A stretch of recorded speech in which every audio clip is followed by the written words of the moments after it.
Hello my dear friends, আশা করি আপনারা সবাই ভালো আছেন। আজকে আমি মূলত সত্য একটু বিষয় নিয়ে আপনাদের সাথে আলোচনা করব।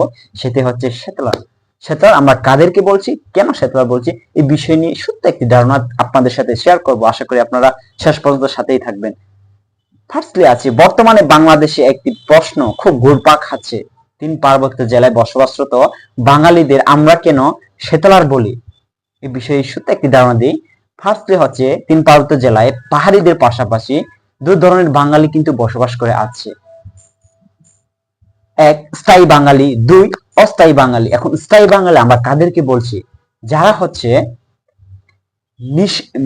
নিজের ইচ্ছায় সেখানে বসবাস করতে গেছেন, বা যারা আদি থেকে সেখানে বসবাস করে আছে, যাদের সেখানকার হেডম্যান, কারবারি বা চিফ সার্কেল কর্তৃক সত্তায়িত একটি নির্দিষ্ট দলিল আছে, যার কারণে আমরা তাদেরকে স্থায়ী বাঙালি বলছি। এখন অস্থায়ী বাঙালি কাদেরকে বলা হয়েছে? অস্থায়ী বাঙালি বলতে বলা হয়েছে সেতলারদের। এখন আমরা কেন তাদেরকে সেতলার বলি?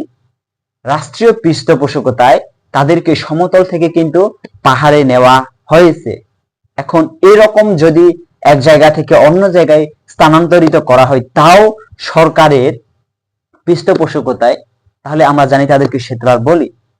যদি তারা অন্যভাবে নিজ স্বেচ্ছায় যদি সেখানে বসবাস করার জন্য যেত, তাহলে তাদেরকে আমরা কখনো সেতলার বলে আখ্যায়িত করতাম না। এবং পাহাড়িদের সাথে এই যে সেতলারদের কেন কনফ্লিক্ট, এটি সত্য একটি ধারণা দিই।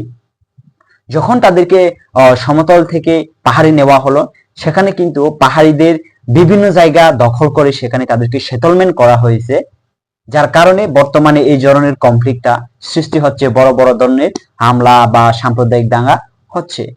এখন যারা আপনারা আমাদেরকে এই যে সেতলার বিষয় নিয়ে প্রশ্ন করেন, আপনারা সময় নষ্ট না করে, আমাদেরকে প্রশ্ন না করে কাদের প্রশ্ন করবেন? রাষ্ট্রকে প্রশ্ন করবেন।